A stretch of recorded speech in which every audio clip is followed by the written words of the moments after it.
మీరు నా జీవితంలోకి వచ్చిన పద్ధతి అదొక తుఫాను కంటే తక్కువేం కాదు రాఘవ్. కోపము, ద్వేషము, గొడవ మన మొదటి పరిచయంలో అన్నీ ఉన్నాయి. ఆ తుఫాన్ అయితే కుదుటపడింది, కానీ మన మధ్య వస్తున్న సమస్యలు తగ్గలేదు.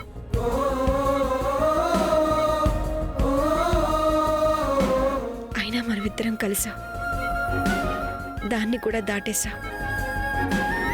ఒకసారి ఫ్రెండ్స్ లాగా, మరోసారి శత్రువుల్లాగా, ఒకసారి కంపానియన్స్ లాగా. కానీ నాకు అస్సలు తెలీదు మనిద్దరి బంధంలోని అతిపెద్ద పరీక్ష ఒకటి మన కోసం ఎదురు చూస్తుందని. మీ అమ్మగారు. నేను తనని సొంత వాళ్ళకంటే ఎక్కువ అనుకున్నాను, కానీ ఆవిడ నా నుంచి నాకు అత్యంత ఇష్టమైన బంధాన్ని దూరం చేశారు, మా నాన్నని. నాన్నకేమైంది? నాన్న ఎందుకు ఏం మాట్లాడట్లేదు? అప్పుడప్పుడు అనిపిస్తుంటుంది మన గతాన్ని తుడిచేయగలిగితే బాగుండని. మీరు నాకు కేవలం ఇంకెక్కడైనా వేరే పరిస్థితుల్లో కలిస్తే బాగుండు. అక్కడ మనిద్దరి కథలో కేవలం రెండు పాత్రలుండేవి, రేఖ ఇంకా రాఘవ్.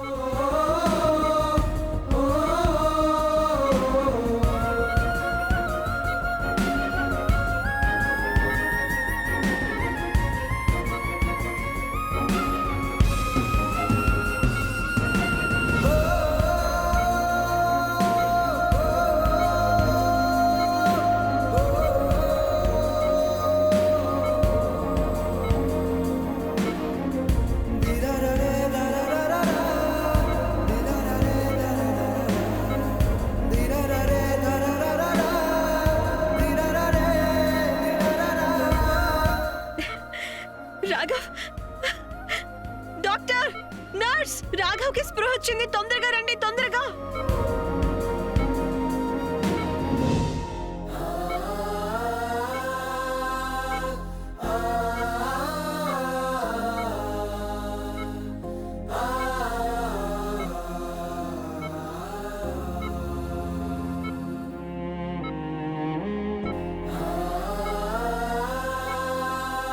ఇప్పుడు ఎలా అనిపిస్తుంది మిస్టర్ రాఘవ్?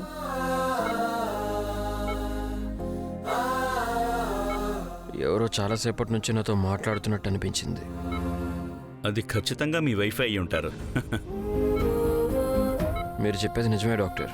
ఇలా నాన్ స్టాప్ నాన్ సెన్స్ విషయాలు మాట్లాడే టాలెంట్ నా భార్యకే ఉంది.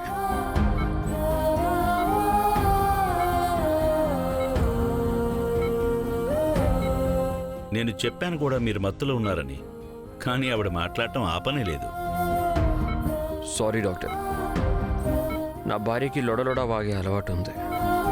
నేను తనకి చెప్పాను కూడా, ఎవరైనా మంచి డాక్టర్కి చూపించుకో అని. తన మాట వినట్లేదు.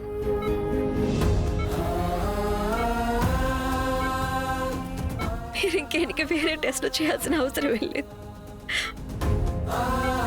ఈయన మాటలే చెప్తున్నాయి ఈయనకి పూర్తిగా నయమైపోయిందని. అయినా సరే మీరు ఈయన దగ్గరుండి చూసుకోవాల్సి ఉంటుంది. అలాగే